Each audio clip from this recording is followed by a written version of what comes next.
So one thing that's great about Wolfram Language is that because it's a very high-level language, it's very succinct, so it's a short amount of code to get interesting things to happen. Sufficiently short that like there's a tweeter program system where people send in tweets as Wolfram Language code and they get run and interesting things happen. So that means it's ideal, should be ideal for live coding kinds of purposes because a lot happens per unit time. But let's get started here. Let's see. Is this large enough? Is this if I just type, let's type the quintessential 2 plus 2. Is that large enough to see? Bigger? Yeah, okay. Easy to do. Like that, or can it be? Yep. Okay. Good. Okay. All right. Okay. So 2 plus 2 actually does work, as does probably anything else like that you might type in. Similarly works. The thing that's sort of important about Wolfram Language is it lets you deal with all different kinds of things. So for example, let's say I want to make some random graph with, let's say, 300 nodes.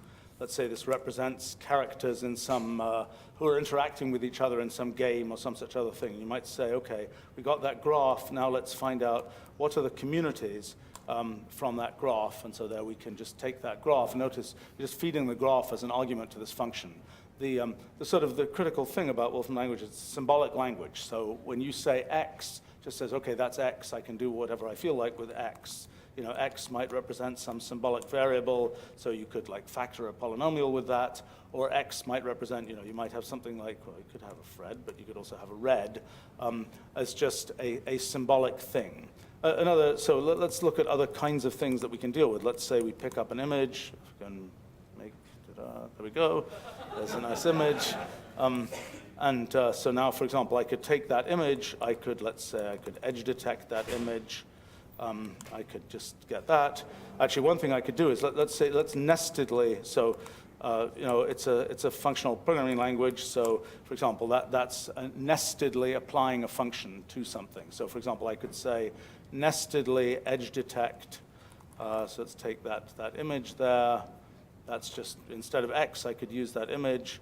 I could just say nestedly edge detect that image. Okay, there we get the result.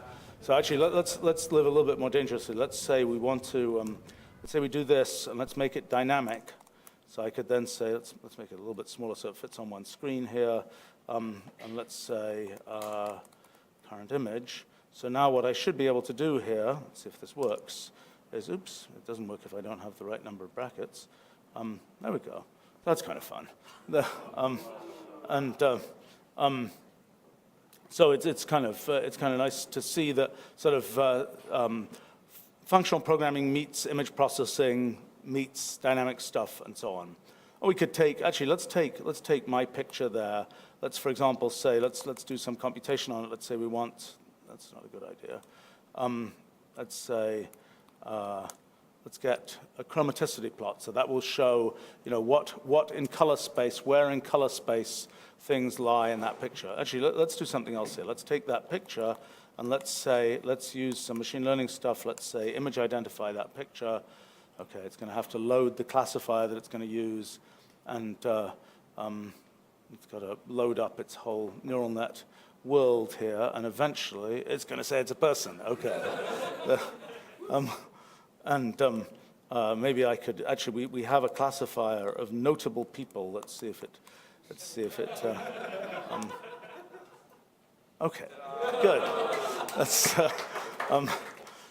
So now, of course, the thing that's always fun to see is if you take something like this and you say, let's take that and let's make a table of, let's blur that picture. Let's say by radius r, let's blur it up to, let's say, 10, for example. Let's say 0 to 10. And okay, so that will get blurred and blurred and blurred. And let's see what happens if I try and say image identify all of those. And it may say, I have no idea what it will say it is. It may say it's a potted plant or something.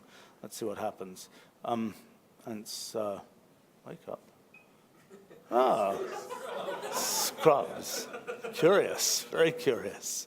Okay, at the end, it still thought it was a person again. Let's take this one, for instance, and let's ask it, let's image identify this, and let's say, let's take that, all categories, let's say 10 things, and let's ask for the probabilities of those things.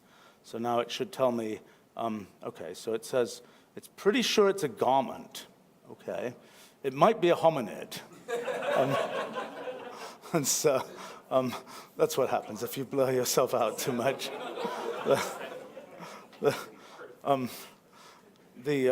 So actually, one thing we can do is we could actually look at, because it's all symbolic, we can kind of look at the actual neural net which does this operation. So here's the stack of stuff, so you can see, I mean, if you dig into it, it's full of, net graphs and all kinds of things. Each one of these layers is represented as a symbolic object. You can manipulate it. So one thing we could do, if we took this whole net model and we applied it to that picture, we would get, we could take that whole net model and apply it, we'd get that same result. But now what we could do is let's take that net model and let's say the first 10 levels in that network. Okay, so now we're going to have something which doesn't give us a result, it will just give us some innards of, the mind of the neural net. So let's take that and let's apply it to this guy here, and let's see what it does. So what we'll get, okay, that wasn't very exciting. So I show more. It's okay. Let's do this. Let's say, let's map image. Okay, so what this is doing now, I think it was at this level, it was 192 5x5 tensors. Okay, and so now we're displaying those 5x5 tensors as images. This is the different things that the neural net was effectively thinking about at that stage. So one thing we might do, let's see what happens if I say, take all those pictures, so each one of those is some different, I mean, that's kind of a weird thing, whatever it had done there, it had turned the thing into some very weird feature detection of that. But one thing we might do is say, let's make a feature space plot of these pictures, okay? So now what we're doing, let's see if this works. Oh, look at that, okay. So that wasn't that exciting. It mostly just distinguished these pictures by which ones were lighter and which ones were darker, although it seems to have done an okay job at deciding where in feature space each of those pictures lies. And the feature extractor is trained from the thing that was trained on all neural nets. Actually, I'm going to tempt fate, and I'm actually going to save this file. Let's do that. So, okay. Well, let's see, where was I? Well, okay, so I mean, this is sort of a typical kind of thing that we're doing with machine learning. We have this, lots of knowledge of how to build neural nets and lots of sort of automation about how to actually assemble these pieces, and then lots of ability to sort of deal with data of all kinds, whether it's images or sounds or whatever else. But another big feature of the system is dealing with sort of real-world data. So, for example, I could say, let's do, so control equals gives me access to natural language understanding. And if I say SF, it'll probably assume that means San Francisco. There are probably a bunch of other choices. Okay, it might be a unit, probably square feet instead. Okay, so San Francisco. So let's say San Francisco is a city. We can say, what's the population of San Francisco? Okay, it's that number of people. Maybe I could say, just for fun, let's say the dated population of San Francisco over all dates it knows about. That will give us a time series. Now we could say date list plot of that time series, and we'll have a plot of the population of San Francisco as a function of time that we could then do other computations on. Or I could say something like, let's do this. Let's get, how about I do this? Let's say states in the US. Let's see what happens if I do that. Okay, let's say entity list. Entity list of that. So that should give me, okay, so those are a bunch of states in the US. Let's see what happens if I say something like, get those, and let's see whether I can, I think it has a capital city. Let's see whether, yeah, okay. So there are the capital cities of the US states. So each one of these things, it's, just a symbolic object. I could pick one of these up, and it would just be, if I say, what is that thing, say, what's the input form of that thing, it will just be an entity that is of type city. It's Montpellier, Vermont, et cetera, et cetera, et cetera. So now let me try doing something. Let's take, that was line 32, %32 means line 32. Let's say let's try and get the geopositions of all those states, of all those cities. So that should give us, come on, there we go. So let's see what happens if we say find shortest tour. So I'm going to try and find a traveling salesman tour of those cities. So that will tell me there's a 16,000-mile trip that I could do visiting all the state capitals. let's do this. Let's take those state capitals on line 32, and let's say line 32, and then let's say this. This will order the state capitals according to this tour. And now let me say geolist plot of that, say join to true, and let's see what happens. Okay, terrific. Okay, so that should be a shortest path that visits all the state capitals. So we can do, we can do all kinds of things like this. Let's say I could, I don't know where it thinks we are here. No, that doesn't look like the right geolocation for here. Let's see what the, I'm guessing this is on some VPN, something or other, but let's see. If I say nearest city to that, see what it says. Yeah, it thinks we're at our company headquarters in Illinois. Okay, well that was okay. But let's do this. Let's get let's first of all let's do this. Let's take a geodisk centered on San Francisco, and let's say it is let's say it's a 5-mile geodisk centered on San Francisco. Now we'll just get a picture of the graphics from that. Let's say, for example, I make a thing where I say quantity, let's double it every time. Let's say 2 to the n miles. So this will be double the distance each time. And let's see what we do here. Let's try to make a table of those things with n going from, let's say, 0 to, let's say, 10. So this should make, sort of powers of 2 sized regions that we should see, hopefully. It has to download. There we go. Okay, so now we're going out twice as far each time, looking at those maps. One thing we might do, so there's all kinds of different data about the world. I don't know. Let's say we want to find geo-elevation of a disk around let's try Mount St. Helens. Let's say a 10-mile radius around Mount St. Helens. This should give us the elevation data around Mount St. Helens. Now we can say, let's say list plot 3D of that. So this should now give us a, I hope, let's see. That should take that array of values. Okay, it's kind of mountainous there. Okay, so this is now there we go. Look, it's something happened at the top of that mountain. Anyway, so those are, okay. So another thing that's important about sort of the technology we built is that you can do all of this stuff not just locally on the desktop here, but also directly in the cloud. So for example, one thing I could go to the cloud version of all of this. I could just go, this is a huge and horrifying adventure in JavaScript programming to support Wolfram notebooks in the cloud. But it is now almost done after about 7 years of effort. Now, why is it saying waiting for? That's a really bad sign. Come on, wake up, cloud. Well, what is happening here? Something is somehow confused. Or is this somehow VPN'd into, well, who knows? If this is somehow VPN'd into our company, it will probably confuse it a bit. Okay, so this is now the cloud. So we could do the same kind of stuff we were doing. I don't know. Let's say I make a 3D graphics of some sphere or something here.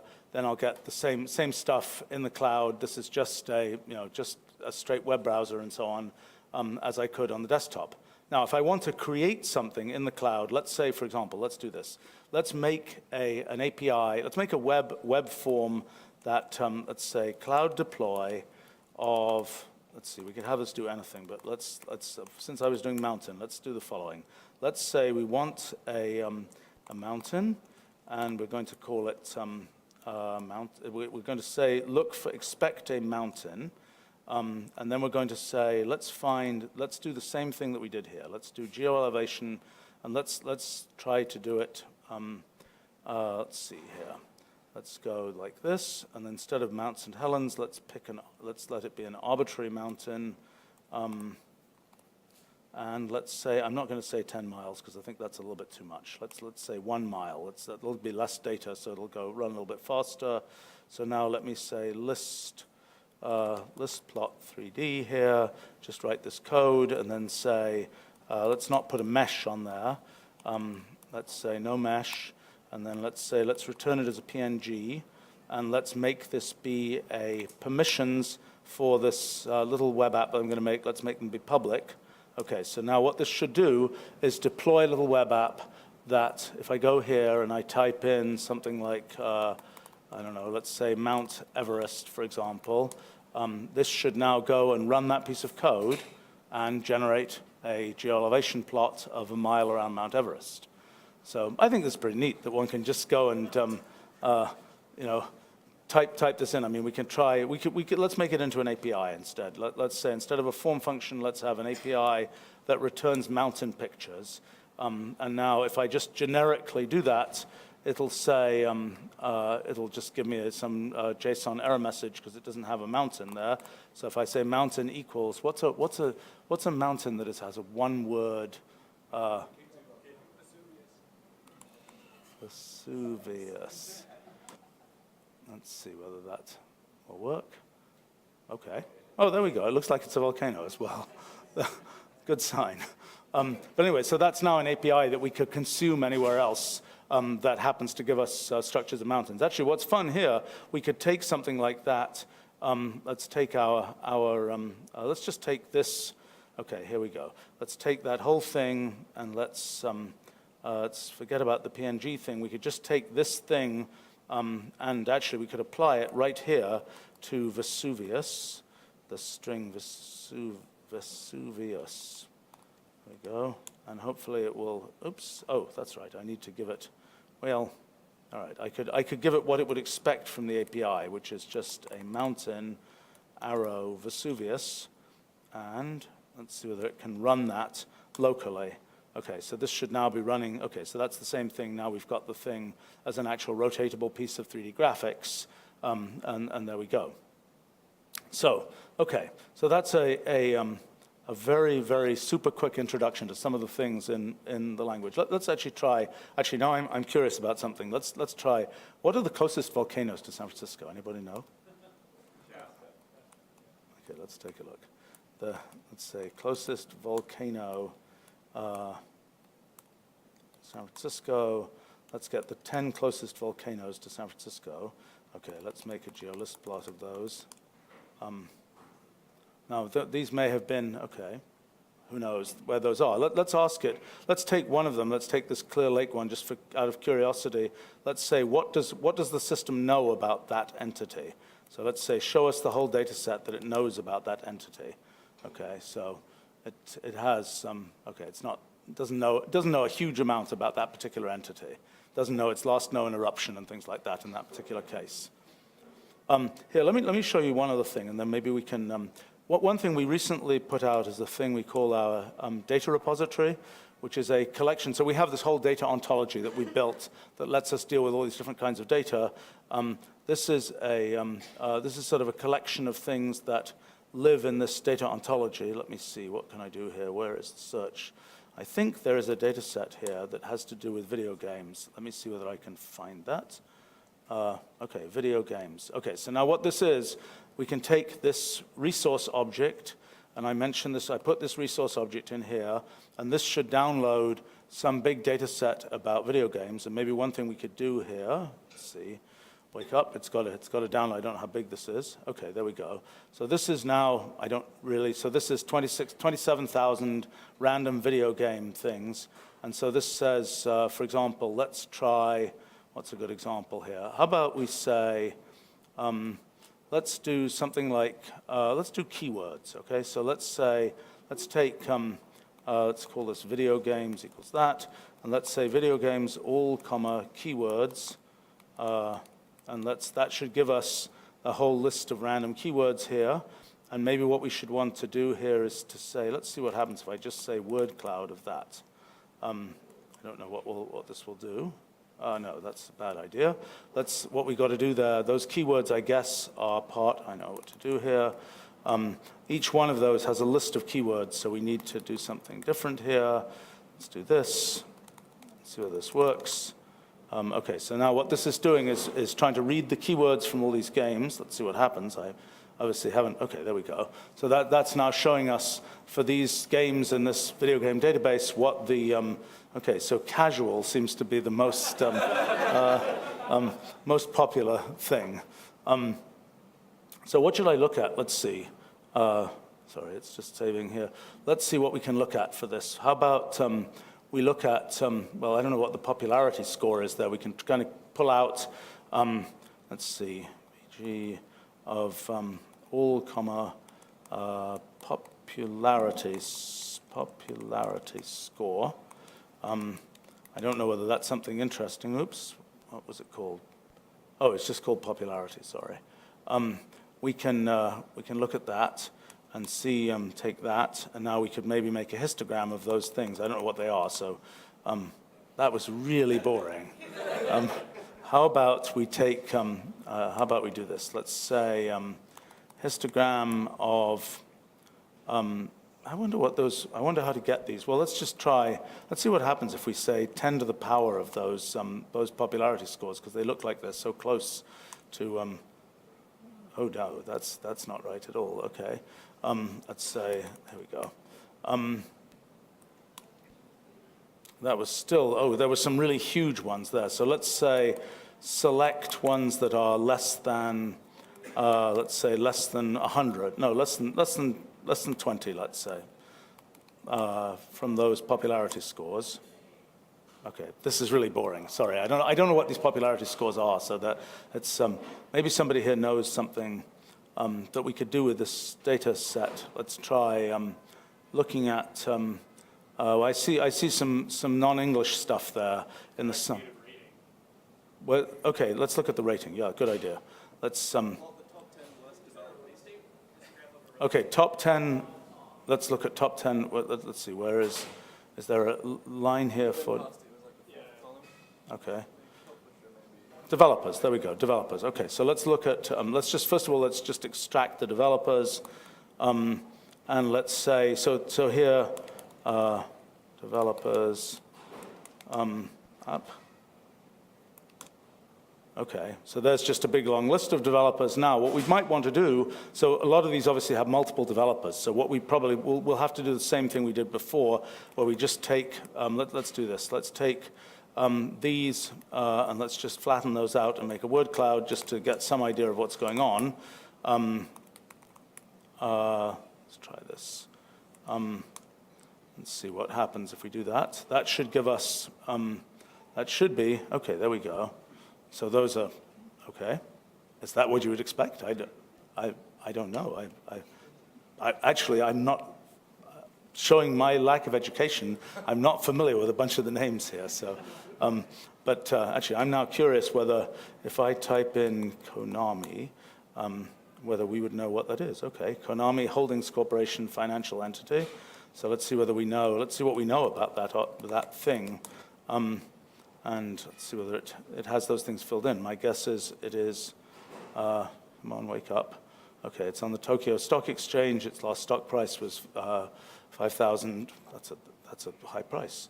Okay, it's and it has various official names and so on.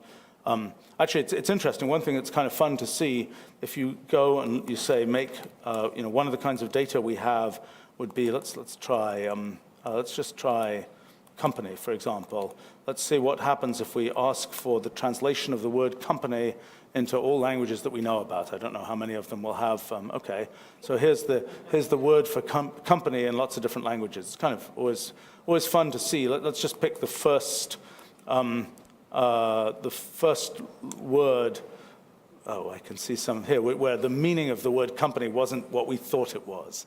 But okay, so these are that's the that was the first choice of word there. Maybe what we can do here is we can say. Transliterate, how about we do this? Let's just say, let's try transliterate. So that will take most of the foreign character sets and turn them into English characters.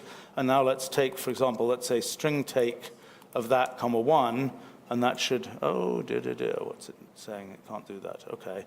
Let's say, how about we do this? Let's just get the values of those things on line 68. and then let's say take, string take, so it's going to take the first character from each of those words for company, and now we could say, for example, word cloud of those. So this is telling us, that's kind of interesting actually.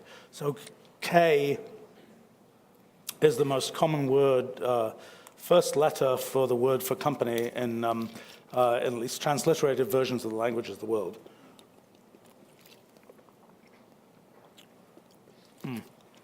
Let's try something completely different, just because it occurs to me a thing we might find interesting is to let's try and make some geometry for something. So, for example, let's say I take what could I take? Let's just take a random a bunch of random real numbers. Let's take 50 triples of random real numbers between 0 and 20. Let's take those. Let's make those into, let's make spheres that are those. Let's make that a 3D graphic. We can now try and take, so we take things like this. Okay, great, there's a 3D graphic of those things. Let's actually make them, slightly more encrusted like that. Okay, now, for example, one thing we might do is to say, let's take that object and let's say make a 3D printout of that. So now we should be able to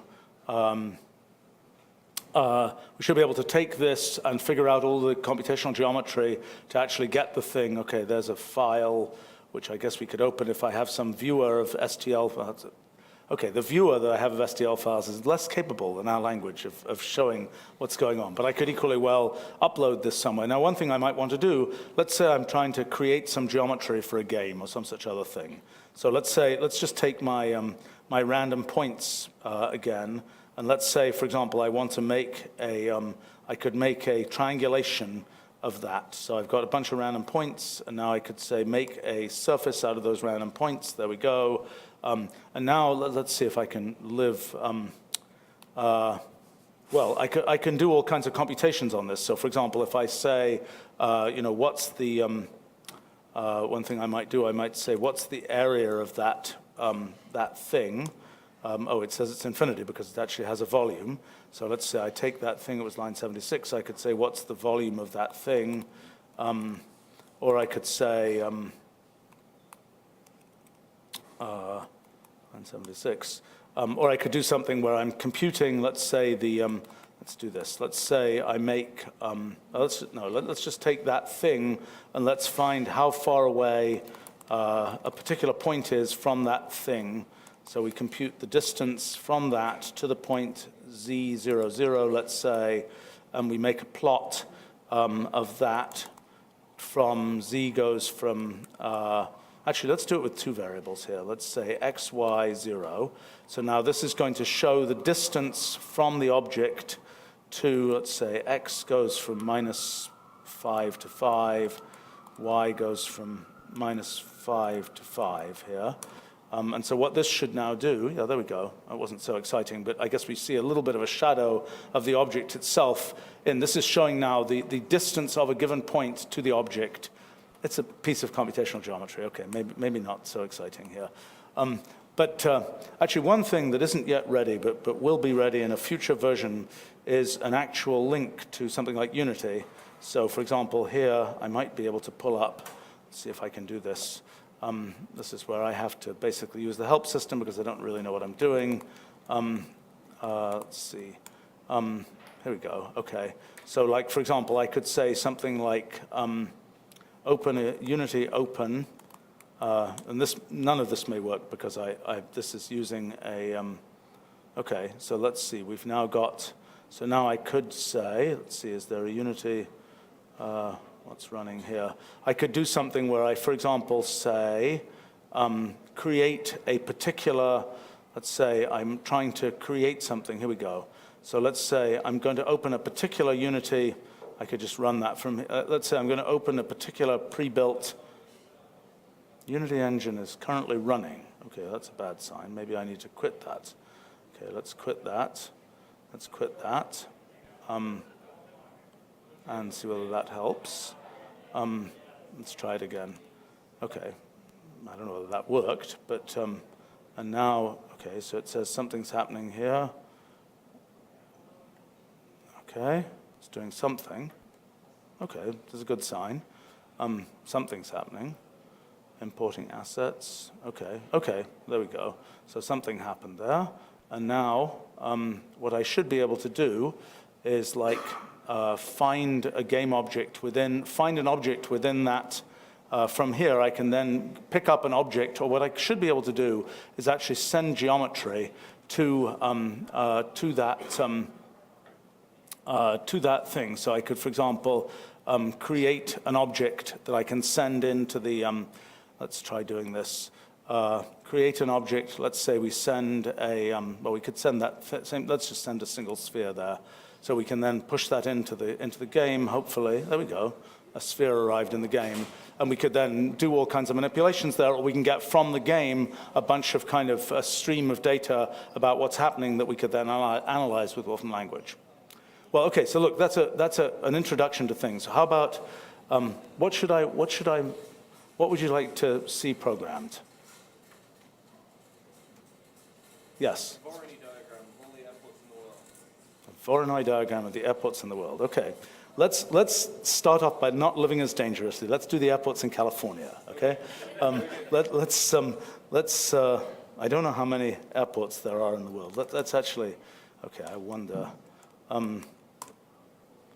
Let's see what happens here if I, there may be, I'm guessing there are 100,000 airports in the world. I might be wrong. Yeah, sorry, I wasn't trying to kill your computer. Well, here, we can just get the airports in California or something. We can do, yeah, all right. So let us do the geo-identify airports, and then let's say let's do airports within. Let's start off with something really easy. Let's do Rhode Island, okay? Just because I want to. Oh, okay. That wasn't very exciting. Okay, let's be a little less modest. Let's try California. Now that's not a good sign. What is going on here? Geo, in which the location is contained. That is not what I want. I want the other way around. I want geo entities. My mistake. What it was doing was it was trying to find. Yes. Okay. That is a geo-entities. So what I want there is that, probably. How about if I, when in doubt, read the documentation? Region and then followed by entity type. Okay. Let's try this. Okay. Now, come on, wake up. Let's. So this should work. I hope, believe. Again, I don't know how many airports there are in California. Maybe I should have tried the, and it's also got to, so what it's doing is, it's going and asking our geo server to give it, to do this lookup, and then it's, oh, come on. This is, okay, I'm gonna again wimp out and try Rhode Island. Just because I want to see if it works, and then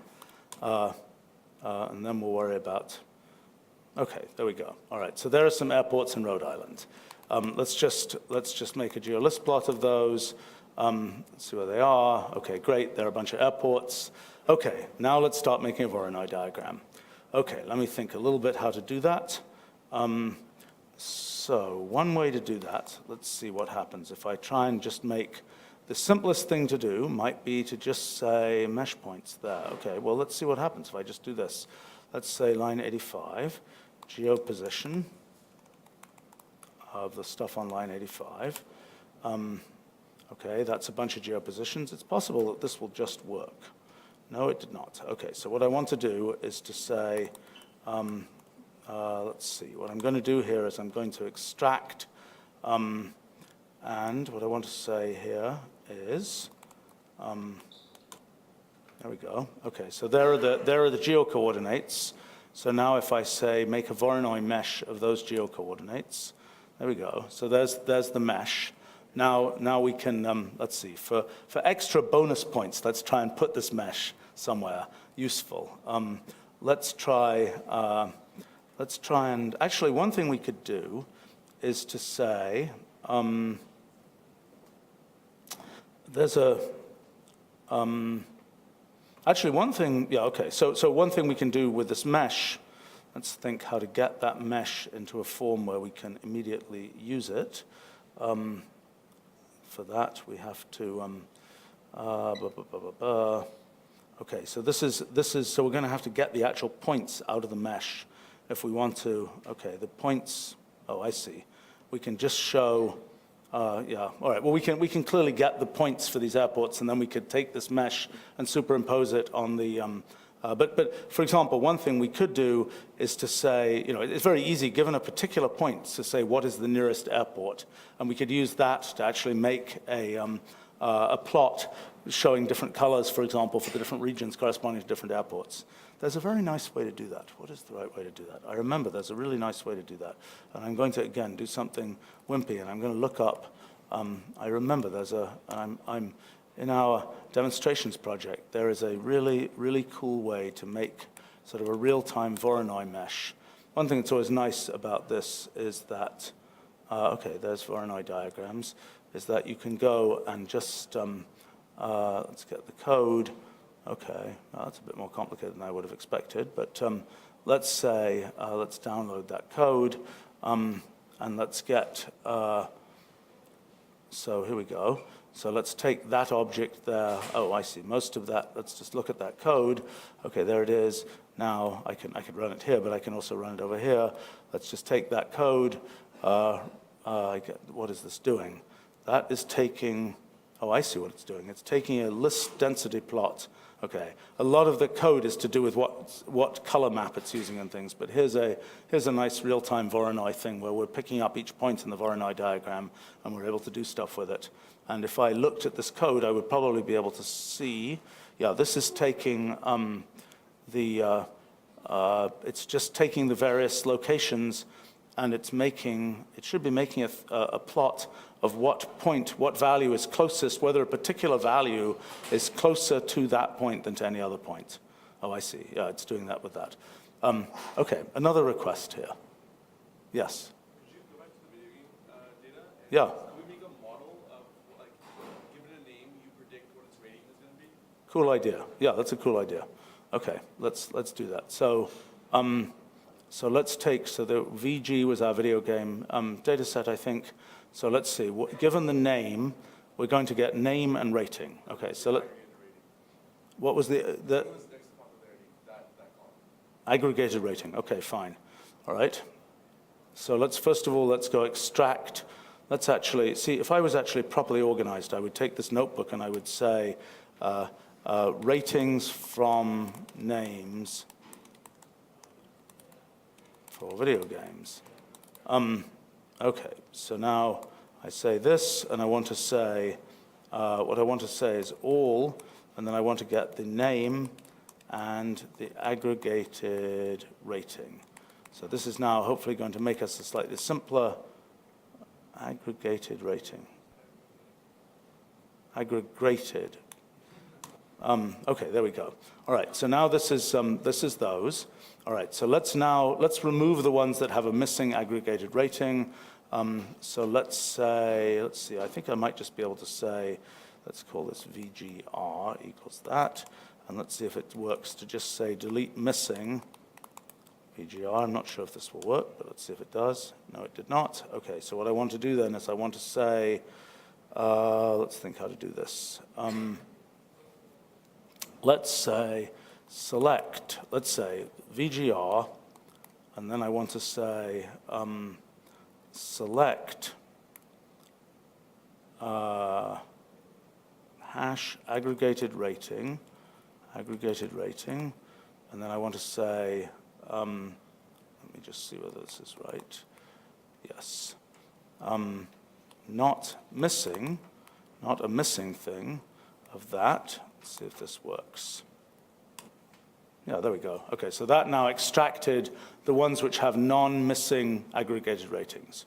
Okay, so now let us try, well, the most minimal thing we can do is let's take from this, let's call this, okay, that was line 97. So let's just take a random sample. Well, first of all, let's find out what the length of line 97 is. So let's see how many of these there are.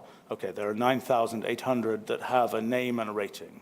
Okay, so now let's take the, let's take a random sample of, let's say, 1,000 of those games. Okay, so now we've got 1,000 random sample things. Now, let's just see what happens if we say, let me think whether this is going to work. We might just be able to do this. No, okay, we can't do that. Let's say, let's do this. Let's say normal of %99. So that will now give us, okay, so the name is that, the aggregated rating is that. So what we want to do is given the name, what was the aggregated rating? So what we want to do is for each of those, we want to say hash name goes to hash aggregated rating. And then let's take that and, take that, make it into lambda expression, map it over that thing. Okay, so this will now be name arrow rating, okay? So now we've got name arrow rating, there's 1,000, well, whatever it is, a bunch of those. Now, let's try taking that, and let's live really dangerously. Let's just use the predict function to try to create a predictor for that. Okay, it's grinding away. I think, so what we'll be doing is trying to figure out some appropriate machine learning method. Okay, that was pretty boring. It decided to use linear regression. It's not a huge data set, but okay, so now we've got a predictor function.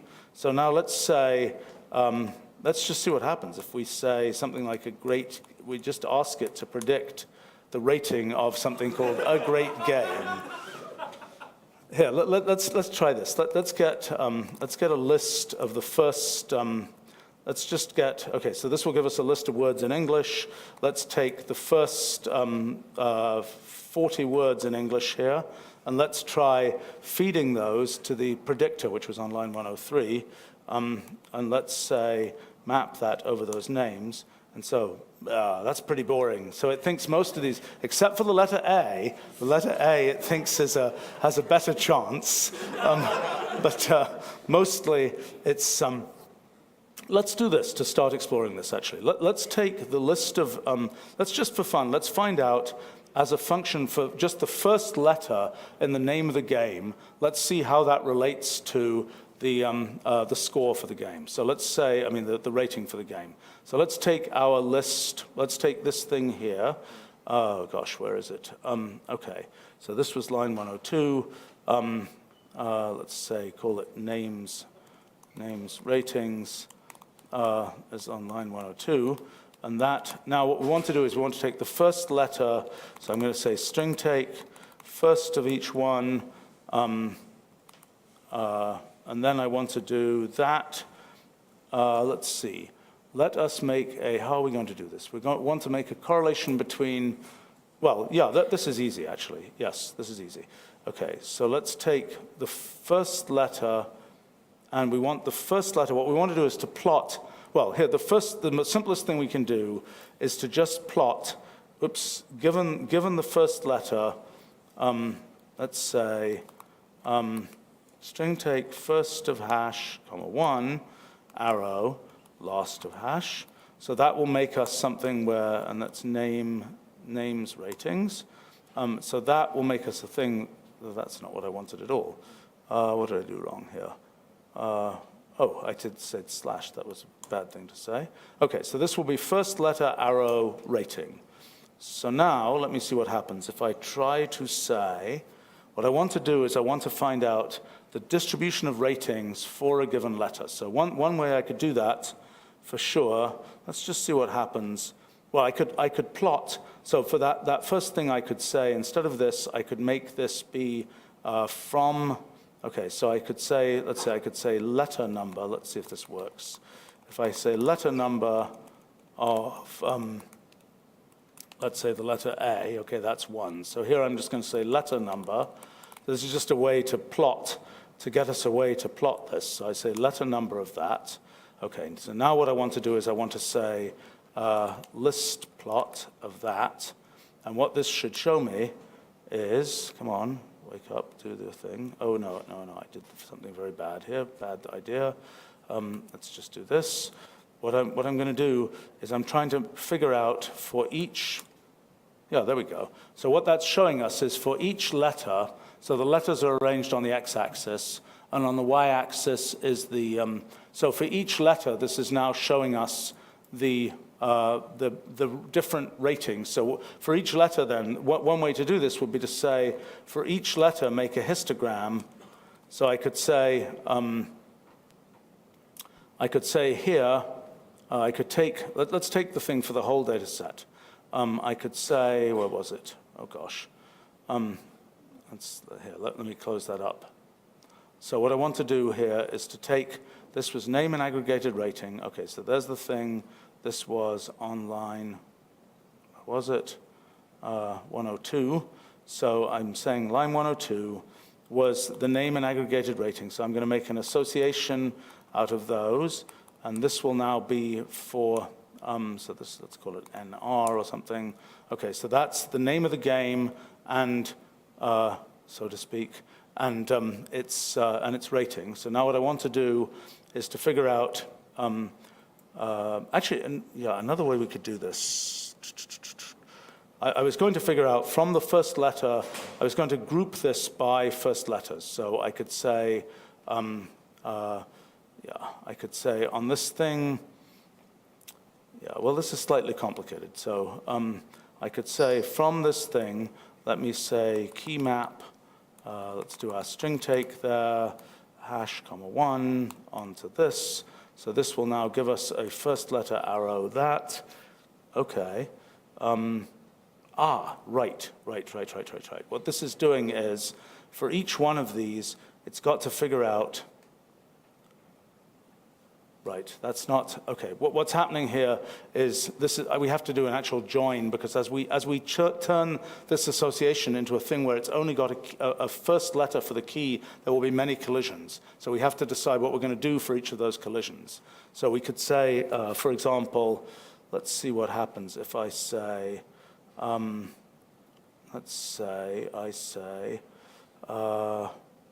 a clever way to do this, but I'm not sure what it is.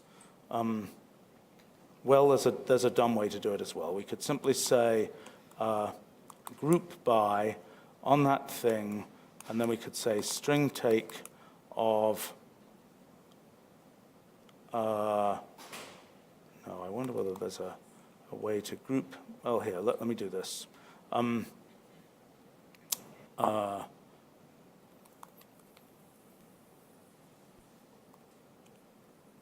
Let's say this. Sorry, it's slightly, you asked me to do something that turns out to be slightly complicated. Let's say take that, take the first letter, take the first letter of the first word there, and then take the last thing in that, take that, and then let's take this, and let's say group by, and then let's say first of that, and what this should do is give me, there we go. So this is giving me a grouped version of the thing here. So for each of these, I want to go and take, for each of those, I want to say, for each thing there, I want to say map first onto this. Is that right? No, I want to say map first slash at.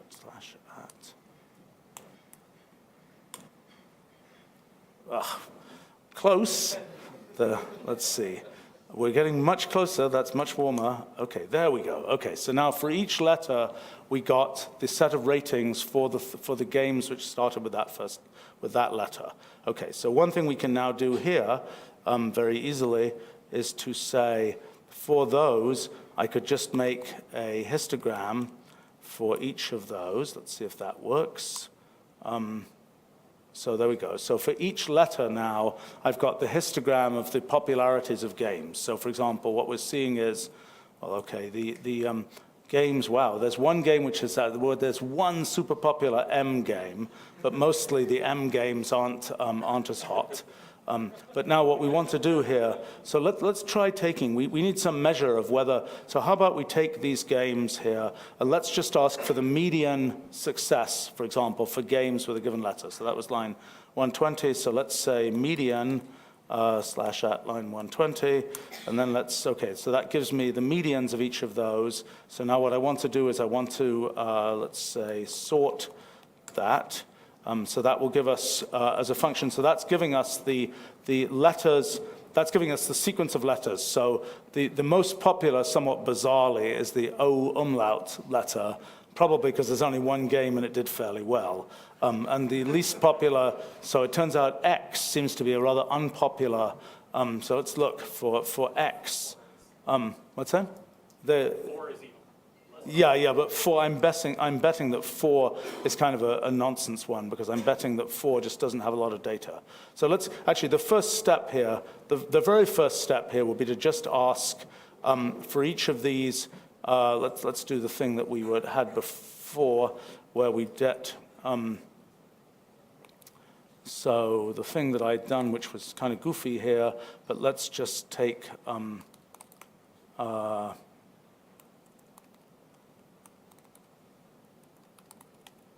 this is the minimal thing to do, just make a word cloud of what the most popular first letter is. So it turns out to be S, which is kind of interesting, because I know, let's compare that to the simple question, which is what's the word cloud of first letters in just words in English? Okay, so how does that differ from, okay, so for example, P seems like it's a fairly popular first word in English, but it is a fairly unpopular word, first letter. The games that start with that first letter, there aren't so many games that start with that first letter. Actually, why don't we we could just take the whole data set back to wherever we had the whole data set here. I think we called it VG, and it had name. Okay, so let's just take, actually, here's a question. So given the whole data set, and we've got the whole data set, and we've got the names, okay, there are all the names. So now, first question is, how long are the names of games? So we can just say string length of that, and then let's just make a histogram of that, and we'll find out, okay. So that's, actually, I'm curious what that distribution is. Let's just see whether we can figure out, is that okay, so let's say find distribution, see whether it can figure out what distribution that thing is. See whether it's some famous, well-known distribution that, it's a slightly odd-looking distribution, actually. It's not one I immediately recognize. It's not okay, so it thinks it's it's really pretty sure it's a negative binomial distribution. It's kind of interesting. There might be a reason for that. That's an unusual shape, actually, because if you look, for example, at the same thing for example, let's just take random words, words in English, for example, you will find a somewhat different distribution. Looks much less like that. But we could now, let's just do for our names of first, okay, so here, what can we do? We could say something like, we could do our word cloud thing and find out that about popularities of first letters. So we could say, say for this, and then for really good points, we should take this data. Okay, so there's the number of times different first letters are used for games.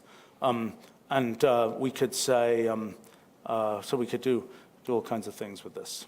But maybe another, if we've got, I'm happy to kind of answer questions, write code to do things.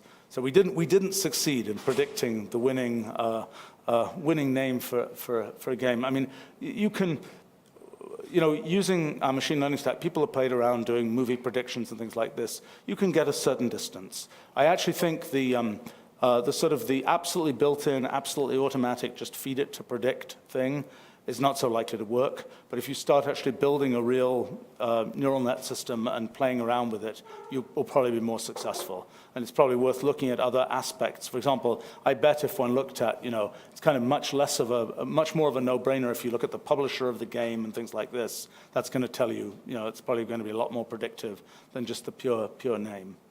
But any other things? I'm happy to. Yes.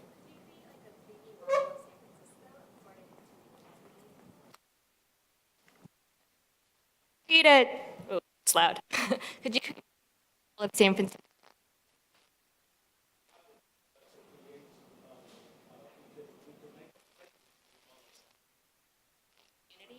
Yes, And like, you can create, you can put let's make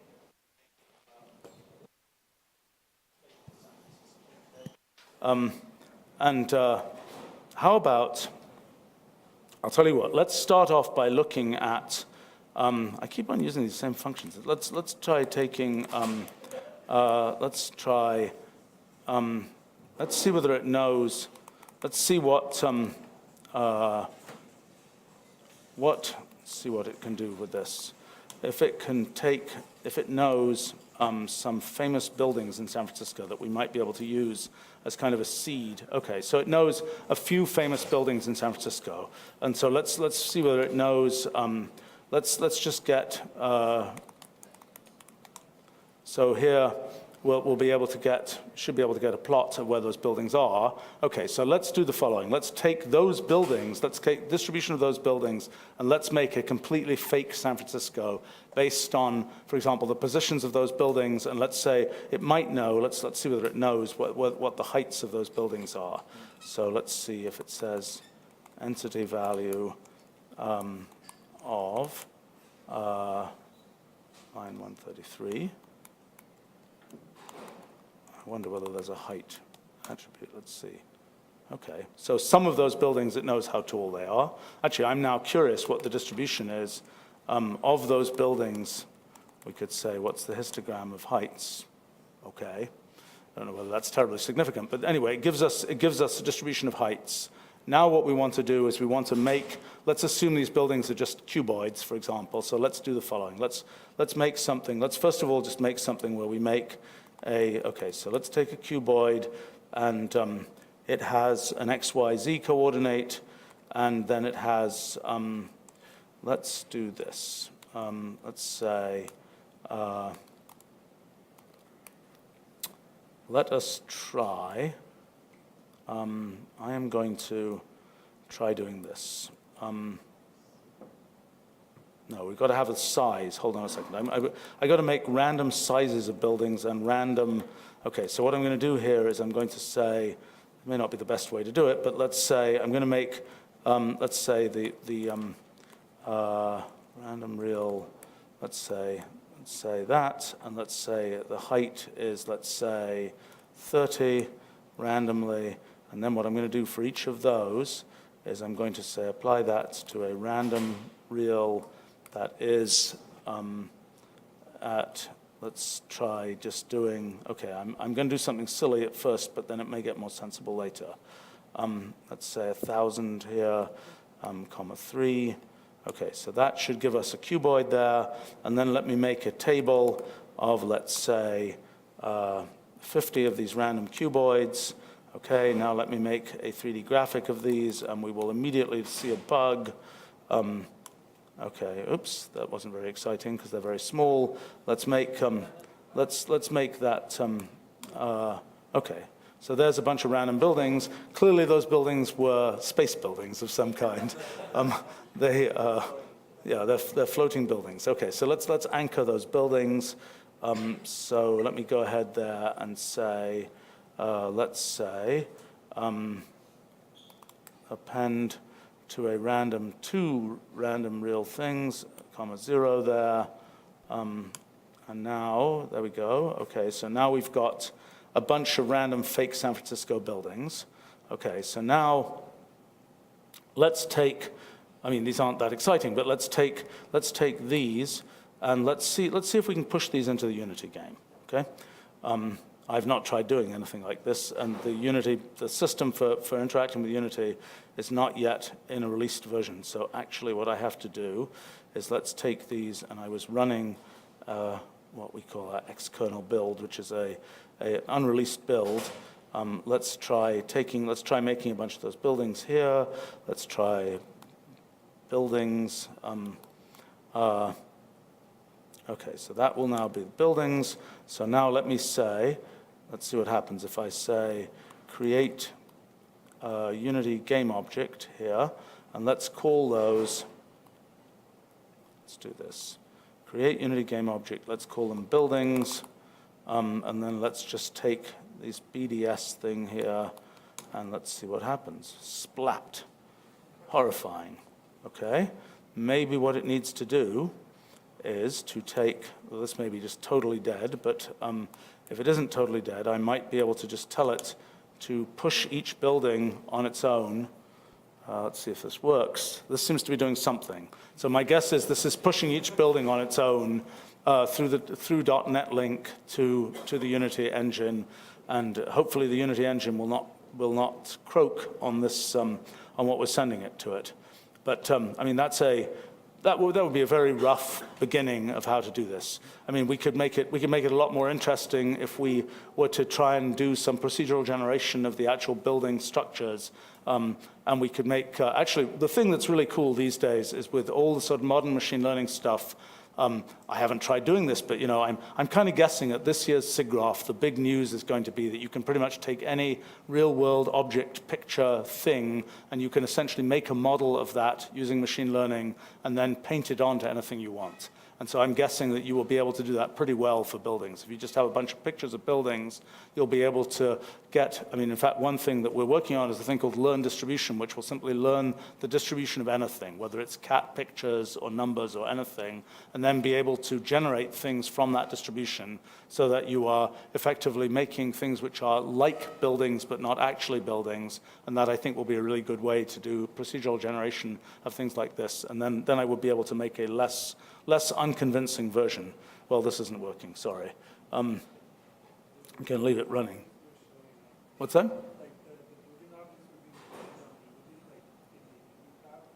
Oh. Oh, there we go. Okay, so there's something showing up there, but I wonder what this... It's because they're under the bowl. They're what? They're inside the bowl. I think you put them all at 0, 0, and the bowl is the building. Oh. That's lame. You could just try clicking the bowl and then pressing delete. I don't know how to use Unity, but that seems to work for all of them. No, I think there's probably some, okay, well, this will have to be considered a coming attraction. Let's try and go there. Okay. Yeah, sure, and I'm happy to. Does anybody have any general questions for Stephen that they want to ask? Yeah, please. So as someone who has not used this language before, it seems that the most important or advantage of this language is how data has been married with the functionality, in the sense that all sorts of data sources can be manipulated and are sort of cross-referenceable. So how do you think, does this language also provide the provenance information of all the data streams? And what's the process of adding additional data sets in it? Yeah, right. So I mean, first thing about the language, Wolfram Language is actually really pretty different from all other computer languages that exist. I mean, the structure of the language, it is a symbolic functional programming language. That's what it sort of is at the base level.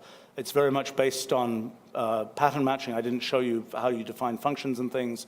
It looks somewhat different from other languages because it's all based on transformations for symbolic expressions.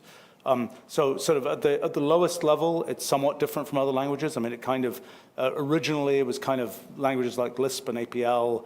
In more modern times, things like Haskell are kind of inspirations for things we've done, although we've kind of made a lot of those things practical. That's sort of at the level of the underlying language. Then there's what does it know? I mean, kind of the idea is to make this a knowledge-based language where it just knows a ton of stuff. So it knows, how to solve the traveling salesman problem, or it knows how to figure out, the distance between 2 points on the Earth, all these kinds of things. So there's a lot of algorithmic stuff that it knows. And then in addition to that, there's a lot of data about the world that it knows.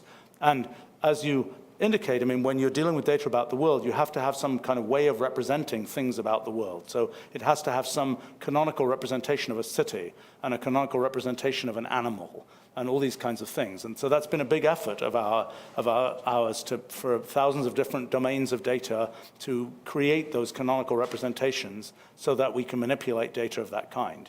And then the next thing you're asking about where the actual underlying data comes from, there's been a huge effort. I mean, we've spent, I don't know, the last 20 years or something collecting thousands of different domains of data. Basically, our strategy is we find the primary source of data, we try and make a deal or whatever else and get the primary data.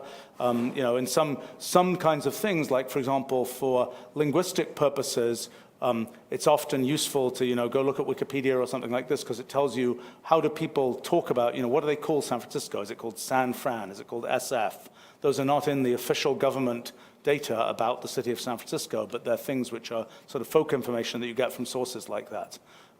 In terms of when you're using this data, in terms of the where does all this stuff come from question, actually in Wolfram Alpha, you can ask, there's a source link at the bottom where it tells you where the data comes from. It's so disappointing for us because it took all this effort to put in all this stuff where we're in detail saying where data comes from, and nobody ever clicks this link. But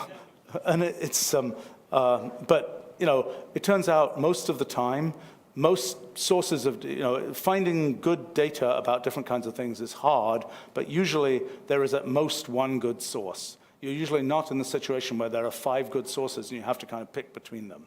Another thing we've done, so in terms of getting data of your own into the system, one thing, it's the whole process of data curation is a complicated art. Actually, I wrote a blog recently, which I might show you. There we go. This is about our data repository that we just launched, which I'll talk about in a minute. But the thing that I did here was to try to identify what does it mean to curate data. And so, gosh, it's a long blog. Okay, there we go. So this is kind of a hierarchy of the sort of stages of curating data. Like, first thing is you have to have the data. Then you have to arrange it in rows and columns and things. Then you have to do things like when you have a lat long, it has to be an actual geoposition rather than just strings. And then it kind of goes through this sort of hierarchy of different levels. The getting to basically this level, about level 6, we now have pretty automated tools to get people to about level 6. Getting to level 10, which is what you kind of need to put stuff right into Wolfram Language, takes lots of human expert effort, typically. But that sort of level 6 level is one thing we've done. We have this data repository, which was the thing I picked that video game thing out of. And the idea here is that in about half an hour of effort, if you know Wolfram Language and you also know the data set fairly well, in about half an hour of effort, you can turn your data set into something that could be manipulated much as we were manipulating that video game thing. And there'll be issues. You'll read it in, the character encodings will be wrong. There'll be numbers that are represented with commas as decimal points, weird stuff like that. And you have to clean those things up. And we have pretty automated tools for doing it, but you have to actually understand something about the data set to do it. I mean, I might say in general with the language, one of the things that's been interesting is it's a language, so in lots of different domains of sort of activity, there's kind of this question of what do the experts do versus what do the kids do? And there are different areas where there's been enough automation done that what the experts do and what the kids do has converged. So for example, that happened in video editing a decade ago or something now. I think what we have with Wolfram Language is a kind of interesting situation where the world's sort of fanciest R&D folk are using this language, and it's also getting used by a bunch of middle school kids. And so, because as you can see, it's pretty easy to write stuff, and and you can easily write code about things that you care about. So, for example, there's this book that I wrote that you can find online, free, et cetera, et cetera, et cetera. This is kind of a don't assume you know anything about programming or math or anything else book yeah, actually, since this is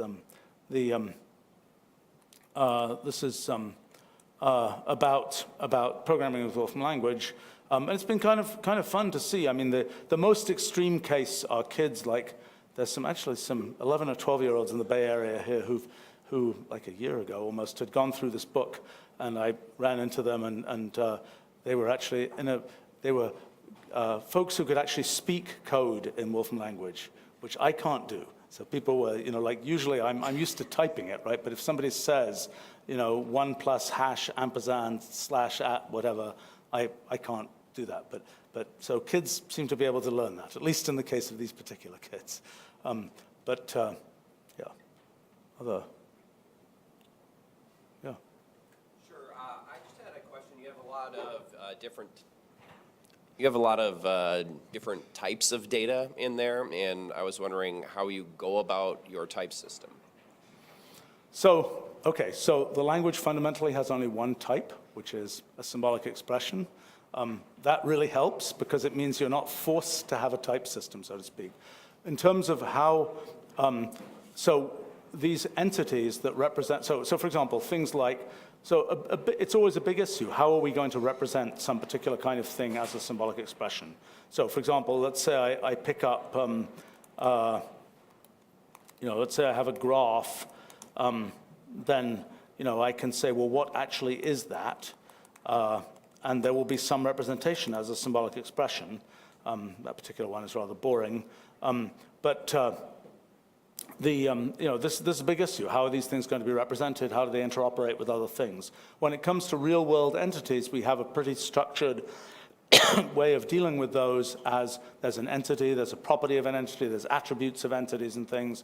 It's originally, when we started building Wolfram Alpha, one of my big theories was to not have a big theory. Because a lot of people, when they say, okay, let's organize all data about the world, would say, okay, let's invent an ontology of the world and try and fit everything into it.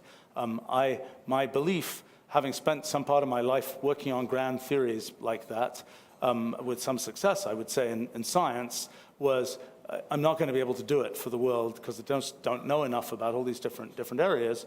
And so we kind of had the approach of let's not do that. Let's just build in each individual area and build something that works. And then as we go on, we see how there's commonality between those different things. So a simple example that came up very early is quantities that have units, okay? There are 10,000 kinds of units that people use, turns out. We've curated all of them. There's some very obscure ones. My all-time favorite, I think, is moles per acre, which is a unit used in agriculture, which doesn't mean, the amount of chemical substance. It means the number of little creatures aerating the soil. I think... But so, once you have the things that are quantities, that's a type of thing where you can have a very common representation of all of those kinds of things. And then it kind of goes from there. But in terms of just to show how do you define a function in this language, okay? So let's define a function. Let's say f of 1 is 1, okay? So great, we just said f of 1 is 1. So every time we ask for f of 1, it's 1. If we ask for f of 2, it says it's just a symbolic thing. It doesn't know what it is. Okay, so I could say, f of 2 is 13 or something. And then I could say f of n blank is, let's say, n times f of n minus 1, for example. So now, if I ask for f of 2, it'll be 13. If I ask for f of 4, it'll be 4 times 3 times f of 2, which is 13, okay? So now, the place where it gets much more interesting is when you say, well, what if I have a function g and I'm going to give it a type of thing, which is let's say it's an h, which contains an x blank and a y blank, and the result of doing that is I'm just going to add together x and y, okay? So now that means that I have a g, I just feed in this thing with, I could say, with whatever it is, something like this, and now whenever it sees a g of an h of an x blank, a y blank, it'll do this. If it sees something different, it'll do, if I feed in this, for example, it'll just say, I don't know what that is, it's just symbolic. So this kind of structure where you're building up, this is how any, different symbolic expressions with different structures, you're saying transform that expression in this way. And so you're essentially building up these dynamic, more than a dynamically typed language. It is a more dynamic version. It is kind of computable types that you're building up on the fly of these structures which you can then manipulate, and you have functions which understand how to look at the insides of the symbolic structure of the data that's being fed to know what to do. So you can have, very sort of mundane, sort of just named types and things like that, but you don't really want to do that because you can have a much more dynamic kind of thing. And that's, the big picture of, what I've done for the last 30 years building this language is, my main job at some level is to make a coherent design for this language. And to do that requires basically understanding all these different, it's about, well, as I said, about 5,000 sort of built-in functions. I mean, I view my job as being, think about all the computations people might want to do, try and figure out what lumps of computational work are repeated, then make those names, functions in the language. And it's, my whole company is only 800 people, so it's, that's what one of my sort of approaches to building all this stuff is automate as much as possible. So that's kind of one of the drivers in what we've done is, like things about website construction and things like that. We don't build very many websites from scratch because we built a bunch of automation that builds these things. And it's sort of remarkable as you build these different layers. But to do that, the main thing that I've learned to try and do that automation is to have a framework for thinking about how to do the automation, which means, it's always a question of what is the language design for doing that. Once you have a language design for doing that thing, then you can, then you actually have to implement it, but then it is but having this language not only as a thing to actually write code and implement in, but also having it as a thing where you think about what you're trying to produce turns out to be really valuable. I think that's all we have time for today, guys. Thank you so much for joining. Stephen will be available for questions in person afterwards. Great. Thanks.